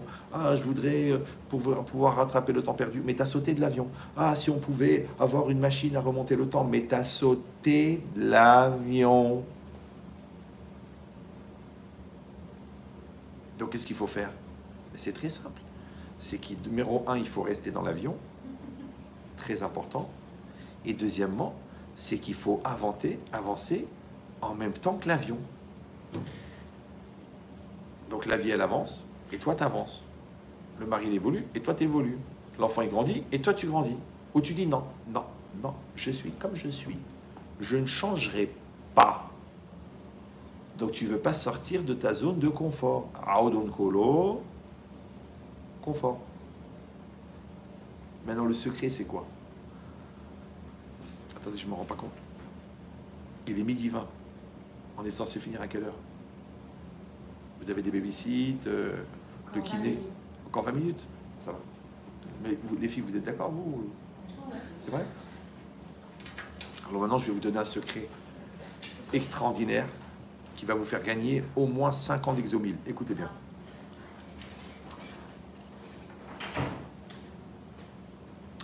Quand les Bnei Israël sont sortis d'Égypte, Hachem les a sortis d'Égypte. Donc vous avez compris qu'il les a sortis d'Auschwitz en vérité. Les Bnei Israël, ils se sont adressés à Hachem. Ils se sont dit, Hachem, comment est-ce qu'on peut te rendre le bien que tu nous as fait? Qu'est-ce qu'il a dit Hachem? Si vous voulez, faites les mitzvot. Prenez sur vous les mitzvot. Donc, précision déjà intermédiaire très très importante, c'est que les Bnei Israël ont pris sur eux le joug des mitzvot par reconnaissance envers le fait qu'ils avaient été libérés. Ça va? Très très important. Donc toi, tu dois faire le bilan de tout le bien que Dieu t'a fait, tu dois te sentir obligé, et pour ça, tu fais tes chouvas. Maintenant, si tu fais tes chouvas parce que le petit est malade, attention s'il va mieux. Si tu fais tes chouvas parce que ton mari t'a obligé, un jour, attention, tu vas te rendre compte qu'il t'a manipulé. Si tu fais tes chouvas parce que le Rav t'a bourré la tête, attention. Ça va, carrément, ça va. Et 2 fois. Non, parce que la table, elle était comme ça, on l'a déplacée. Ouais. Ça va, carrément. Non, ça va. Vous avez pris la lumière en pleine tête, c'est incroyable. C'est Hanouka. On est tous désallumés. Donc, ça veut dire quoi? Ça veut dire que les Béné Israël ont accepté le joug des mitzvot par reconnaissance. Ça va? Il demande le Even Ezra. Il dit, je comprends pas. Les Béné Israël, Dieu les a fait sortir d'Égypte. Ils ont dit à Hachem, on voudrait te rendre le bien que tu nous as fait. Qu'est-ce qu'on peut faire pour te rendre le bien que tu nous as fait? Hachem, il a dit, si vous voulez, prenez les mitzvot. Donc les Bnei Israël ont accepté les mitzvot pour rendre le bien à Dieu.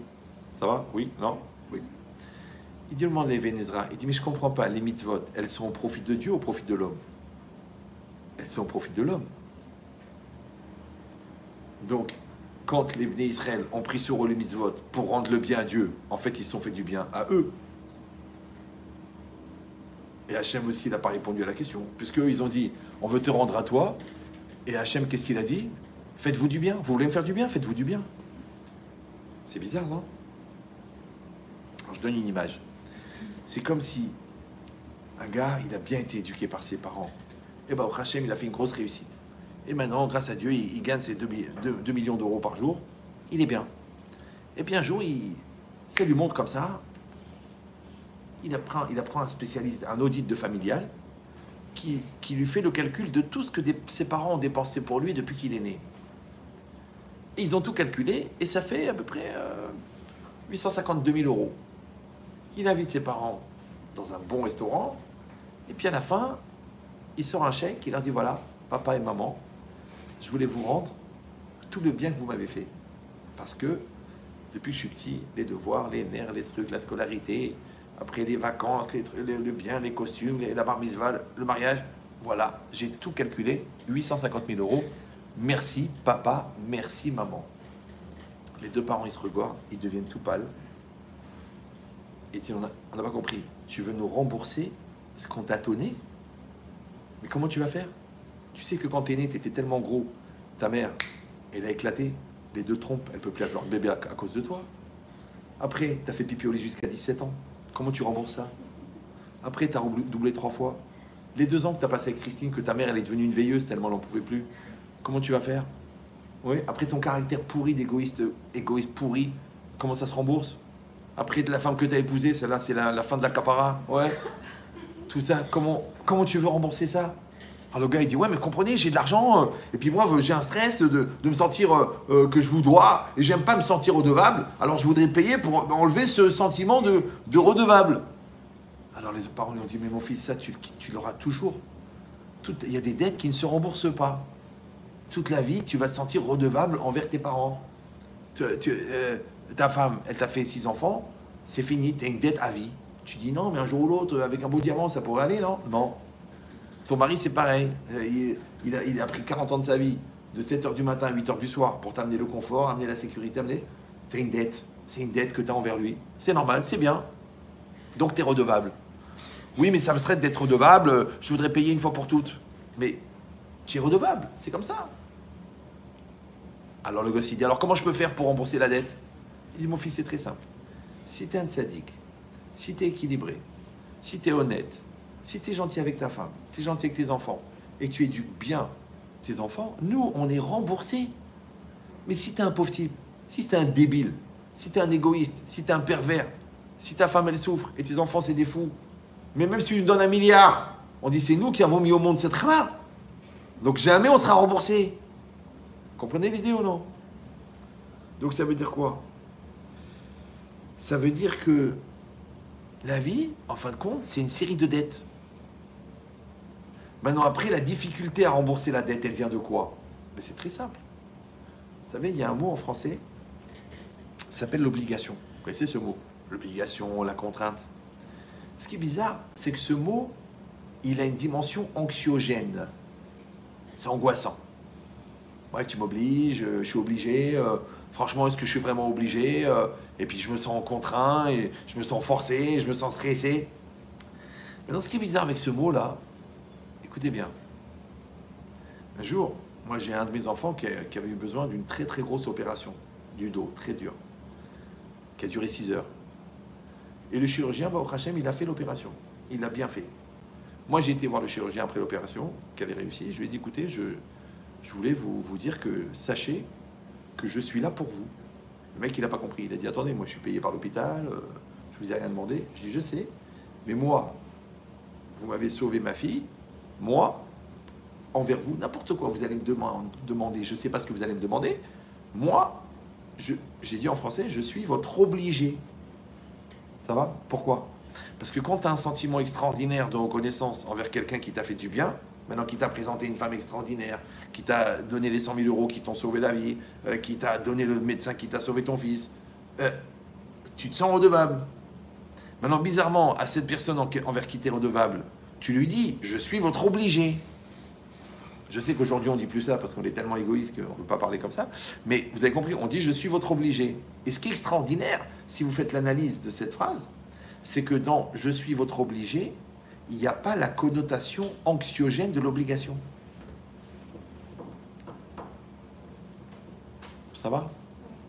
Donc, je traduis. Écoutez bien, c'est très, très, très fort. Ça veut dire que si mon sentiment d'obligation a été généré par la reconnaissance, la dimension anxiogène de l'obligation disparaît. Je ne sais pas si vous sentez ce que je vous ai donné là. Mais ça veut dire qu'en fait, tous les gens qui se sentent obligés, c'est en fait des gens qui n'ont pas de reconnaissance. Parce que quand tu sais ce que tu dois à tes parents, alors c'est dur d'aller les aider à déménager. Ouais, mais je suis pris ce jour-là. Mais toi, quand t'es né, papa, ouais, et que tu faisais caca toutes les 3 heures, imagine ta mère, elle aurait dit, une fois sur 10, hein, on va pas changer à chaque fois. Non, elle a mis les mains dedans, elle t'a soigné. Alors maintenant, la pauvre, ton père, à l'époque, c'était un pays, maintenant c'est un continent. Et tu dis, oui, mais la soignante, elle peut pas venir aujourd'hui. Alors quoi, je vais faire quoi, moi? C'est dégueulasse. Ah bon? C'est dégueulasse. Ben là, pour un feuge, limite pathos. Ouais. Mais non, papa, c'est ton père. Il n'y a pas la soignante, tu y vas, toi. Mais ça m'écoeure. Pourquoi ça t'écoeure? Parce que si tu mets les 83 ans de bonté et les 5 minutes de gêne, comment t'arrives pas à faire balancer? Donc c'est un gros, très très gros égoïste. C'est pour ça que tu as du mal. Donc là, ce que je vous ai dit, c'est que la reconnaissance enlève le sentiment d'obligation. Donc si tu es reconnaissant envers ton conjoint, le poids d'obligation a disparu. Si tu es reconnaissant envers ton corps, bah, t'arrêtes de manger n'importe quoi, parce que ton corps, il te porte tous les jours. Arrête de bouffer du poison. Ouais, mais attends, j'aime ça. Ok, toi, t'aimes ça, mais ton corps, il n'aime pas ça. Après, le médecin, il dit, mais qui t'a cholestérol? Mais diabète ou quoi? Quand tu vois ce que la cigarette, elle a fait à ton père, tu continues à fumer? Ouais, mais c'est trop dur, j'ai pris l'habitude. Non, mais ça me fait rien, ça me fait rien. Vas-y, monte l'escalier. Oh, alors, laisse tomber. J'attends qu'ils installent un escalator. T'as vu comment la colère, elle a détruit toute la famille? Et toi, t'es coléreux? Ouais, mais tu comprends, moi, c'est le caractère de mon père. Tu dis, mais fais l'effort. Ah non, l'effort, c'est contraignant. Vous vous rendez compte? Donc le secret, c'est un secret énorme. C'est que quand je porte quelque chose, vous savez, par exemple, moi je pèse 87 kilos. Bon, je fais 1m85. Ouais. La vérité, quand je marche, je sens pas mes 87 kilos. C'est bon? Pourquoi? Parce qu'on dit Chai Noseh Atzmo. Le vivant se porte lui-même. En vérité, c'est la Neshama qui porte le corps. C'est pour ça que quand quelqu'un meurt, il pèse plus lourd que quand il est vivant. C'est pour ça que quand tu dors, tu es plus lourd que quand tu es réveillé. Parce que quand tu dors, la majorité de la Neshama, elle monte là-haut. Donc on reste juste un minimum pour que la personne, elle reste vivante. C'est pour ça que le corps s'allonge quand on dort. Vous savez ça? Oui, non? Bon, il faut sortir un peu. Après, c'est pour ça que quand on est motivé, on est moins lourd que quand on n'est pas motivé. Donc en vérité, la Neshama, elle génère la volonté, elle porte le corps. Maintenant, comme ton corps et toi, vous faites un, donc la volonté, elle porte le corps naturellement. Ça s'appelle Chai Noseh Atzmo, le vivant se porte lui-même. Maintenant, la bouteille là, elle est en dehors de mon corps. Ouais. Comment je vais faire pour la porter? Ben, il faut que je veuille la porter. Maintenant, puisque la volonté, elle porte le corps, quand moi, je prends sur moi de porter la bouteille, du coup, j'ai mis ma volonté et ma motivation à porter la bouteille. Donc maintenant, la même volonté qui porte mon corps, c'est la volonté qui porte la bouteille. Et bien bizarrement, le poids de la bouteille disparaît. parce que je porte. Ça va? Si je prends la valise et je la colle contre moi, elle est plus facile à porter que si je la porte à bout de bras. Pourquoi? Parce que là, je la porte et là, je la supporte. Donc supporter, c'est une posture mentale qui fait que le poids augmente. Ça va toujours? Maintenant, pourquoi tu supportes? Parce que tu ne t'es pas engagé. Pourquoi tu t'es pas engagé? Parce que tu n'arrives pas à dire merci, à reconnaître les biens. Et comme on l'a dit que la reconnaissance, elle crée un sentiment naturel d'engagement qui enlève l'obligation. Quand toi, tu t'engages pas, tu n'arrives pas à porter, du coup, tu supportes. Après, tu réfléchis. Ça ne te coûte rien, tu peux même le faire aux toilettes. Tu dis, dis-moi, mon conjoint, je le porte ou je le supporte? Mes enfants, je les porte ou je les supporte? Mon caractère, mon corps, ma famille, ma religion, je la porte ou je la supporte? Et là, c'est très intéressant. Parce que supporter en anglais, supporter en français, ça veut dire porter en su. D'accord? Ça veut dire, c'est en plus. Je porte en plus. Alors que supported en anglais, c'est soutenir. Donc si tu viens pour soutenir, ça veut dire que tu es solidaire.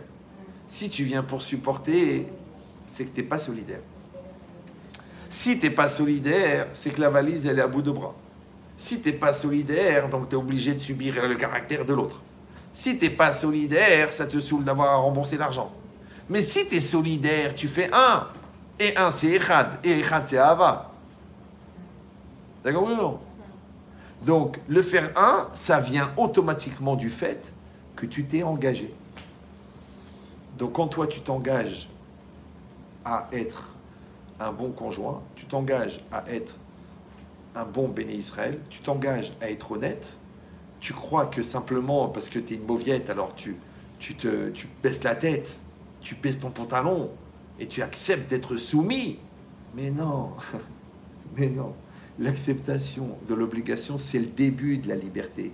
Puisque toi, quand tu refuses l'obligation, tu vas contre l'obligation, et bien là, tu vas contre la loi. Parce que tu refuses les impôts, ben, tu finis en prison.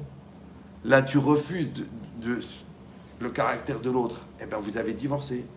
Là, tu refuses de faire cavode à tes beaux-parents, et bien ils montent la tête à ta femme. Fais leur cavode, c'est midera banane. Ok, mais fais-le. Non, non, non. Je les supporte pas, je les supporte pas. Pourquoi tu les supportes pas? Parce qu'ils sont vraiment chiants? Ou tu les supportes pas parce que tu veux maîtriser ta femme et te la garder comme un objet personnel en la séparant de ses proches? C'est psychiatrique déjà là. Ouh là là, vous avez compris ou non? Voilà. Donc qu'est-ce qu'on est en train de dire? Parce que je vous signale que on n'a pas fait le cours, hein. C'est pas grave. Comme d'habitude, ici avec vous, je ne sais pas pourquoi, mais les minutes prennent des heures. C'est ce qu'il a dit, on a juste expliqué le Rav-Wolbe. Il a dit que le patient, c'est quelqu'un qui porte un poids, mais qui marche. Donc on a compris, le poids, c'est l'autre. Le poids, c'est l'autre. C'est la différence de l'autre. Et marcher, c'est continuer à évoluer, continuer à aimer, continuer à s'investir, malgré que ça pèse un poids. Maintenant, en vérité, je te dis, si l'autre, tu es dans une relation d'amour, tu es dans une relation de reconnaissance, tu es dans une relation de maturité, donc l'obligation de porter, elle disparaît. Et c'est ça la patience. Alors que les gens, ils croient que la patience, c'est de prendre sur soi. Encore tout à l'heure, je suis au téléphone avec des gens, ils me disent, oui, comprenez, je dis, mais est-ce que vous avez fait un travail de couple? Ils me disent, ben, j'ai pris sur moi, j'ai pris sur moi. Non, vous m'avez juste expliqué comment vous avez réussi à cohabiter pendant 30 ans. Mais vous n'avez pas expliqué comment vous avez réussi à coexister. Parce que si chacun il prend sur lui, parce que les gens qui ne sont pas évolués, ils se frappent à coups de poing. Les gens qui sont évolués, ils supportent. Mais il y a mieux que supporter, il y a porter. Maintenant, pour porter, il faut faire corps avec la chose. Maintenant, quand tu fais corps avec l'autre, eh ben, tu ne sens même pas le poids. La preuve, c'est que quand tu aimes quelqu'un, tu ne sens pas le temps qui passe. Et quand tu l'aimes pas, pourvu qu'il se barre, heureusement qu'il y a le travail. Pourquoi pendant le confinement, il y a eu tellement de souffrance? C'est pourquoi? Parce qu'il n'y avait plus le travail pour pour légitimer la distance. Donc les gens, ils se sont retrouvés en face de la personne qui cherche à fuir toute la journée. Maintenant, pourquoi ça a été créé le travail? Vous savez pourquoi? On pourrait vivre sans travailler. C'est parce que si toi, tu te languis de l'autre avec le travail, donc tu vas chercher à être proche de lui quand il ne travaille pas.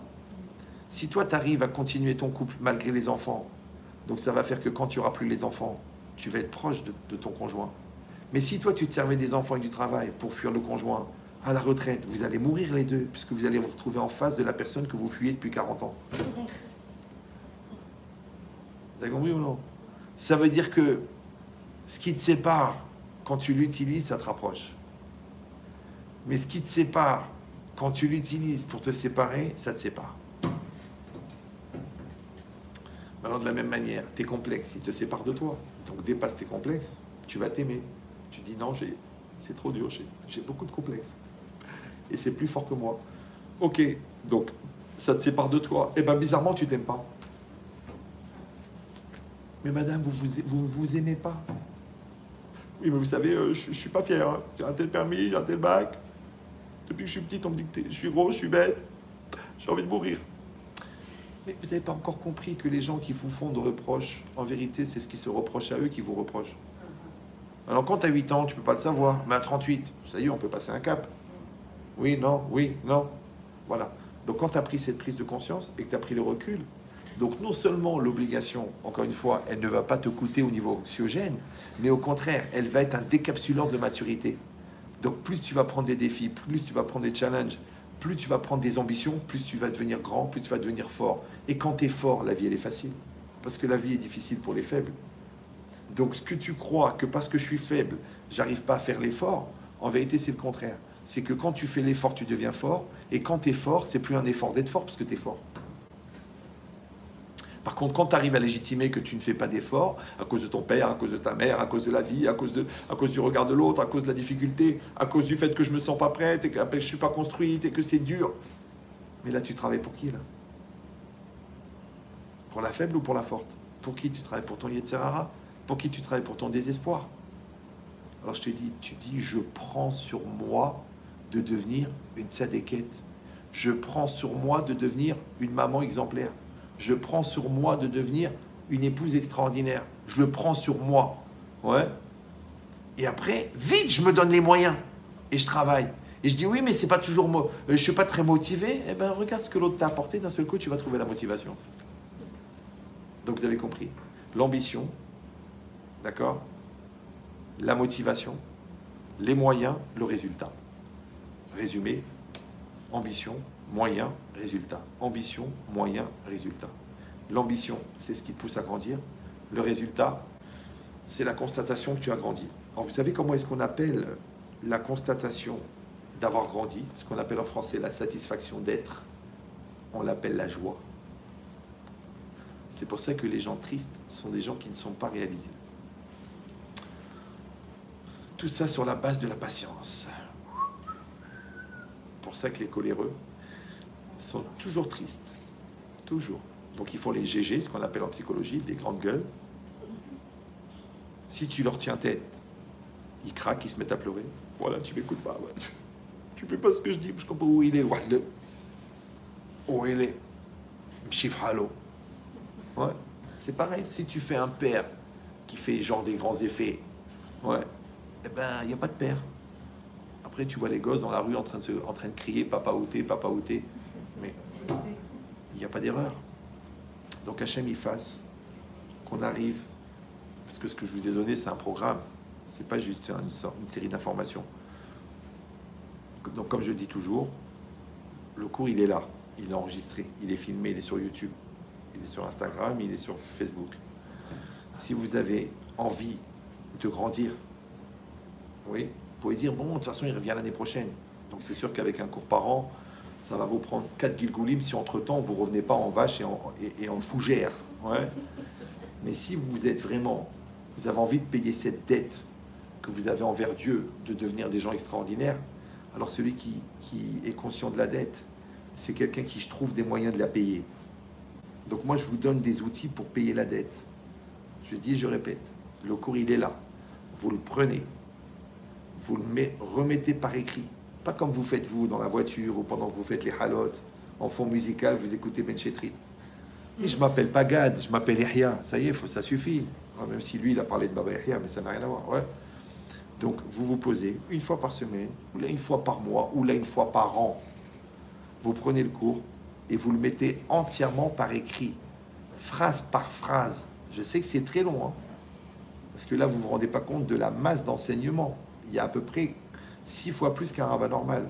Un rabbin, il dit une idée, 64 histoires. Moi, je dis une histoire et 64 idées par minute. Mais pourquoi? Parce que j'ai confiance en vous et j'ai une grande ambition. Et je sais que vous pouvez réussir. Maintenant, si moi j'ai confiance en vous, vous n'avez pas confiance en vous. Et vous allez dire oui, mais c'est pas évident. Vous voulez que je vous dise la vérité? C'est de la flemme. C'est de la paresse. Vous savez combien de milliers d'heures j'ai passé à écrire les cours de mon Rav? Vous savez combien des millions d'heures on a parlé avec ma femme? Si on avait eu la flemme, on serait resté deux brels. Donc vous, encore une fois, vous prenez le cours. Vous le mettez par écrit, phrase par phrase. Vous savez que j'ai un élève qui a créé une formation de force de vente qui vendait 200 000 euros dans les sociétés avec un cours à moi qui s'appelle la communication. Il a compris le mec. D'accord, non. Bah, vous, c'est pareil. Vous prenez le cours, vous le mettez entièrement par écrit. C'est pas grave, ça va prendre 2 mois, c'est pas grave, vous faites ça 1 heure de temps en temps. Quand vous avez tout le cours par écrit, déjà, ça vous donne du recul. Après, qu'est-ce que vous faites? Le cours, vous le séparez en séquences. Parce que vous avez vu, ça a l'air comme ça que je dis n'importe quoi, mais les choses, elles sont orchestrées, ça revient, il y a une ligne de conductrice. Quand vous lisez 2 ou 3 fois les notes, ça y est, vous avez compris la logique. Vous séparez en 12 séquences le cours. Ouais. Et chaque mois, pendant 1 an, vous mettez en application une des séquences. Et dans 1 an, ouais, on se voit et vous me dites, brave, le cours sur la patience. C'est bon. Pas j'ai compris, je m'en fous que vous compreniez, moi. J'ai changé. Parce que moi, mon problème, c'est que je donne beaucoup de cours. Et les gens, ils deviennent drogués. Donc, ils écoutent 3 cours par jour. Je dis, mais comment tu vas te remettre psychologiquement? Il y a un gars à Genève, il est devenu fou. Il écoutait trop de cours, il est devenu fou. Il a été interné et tout. Hein. Parce que les cours, ils sont très riches.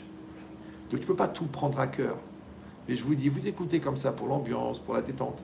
Mais un cours, vous le prenez, vous le travaillez à fond. Je connais des gens, ils ont travaillé 6 mois sur le Lekavsrout. Moi, personnellement, moi, ouais, j'ai travaillé 10 ans sur la colère. J'ai l'air nerveux, moi. En fait, j'étais un nerveux interne, pas un nerveux externe.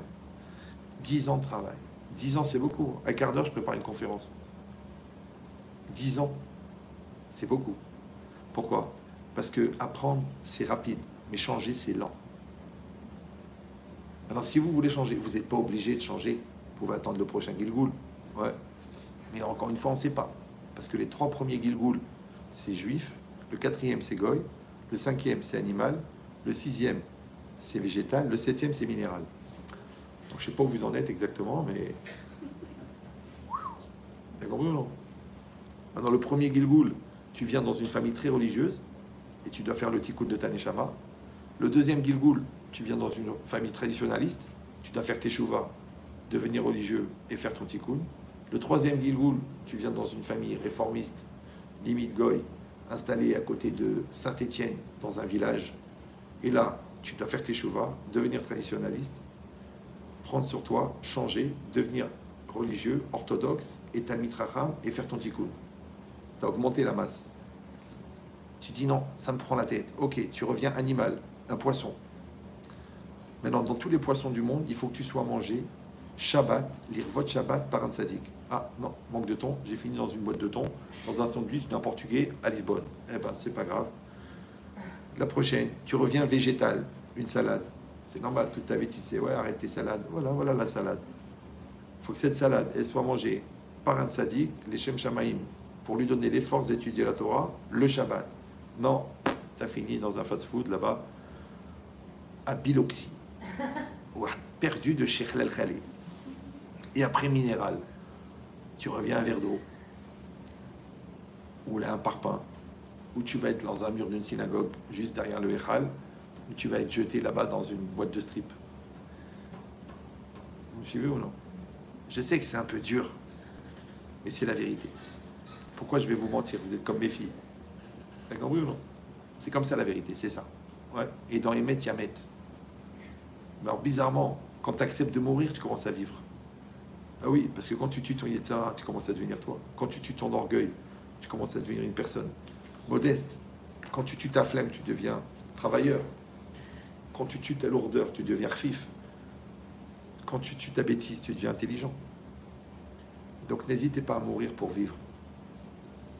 Mais il faut tuer le mauvais, il ne faut pas tuer le bon. Ça va? Voilà, Hazak Omaro.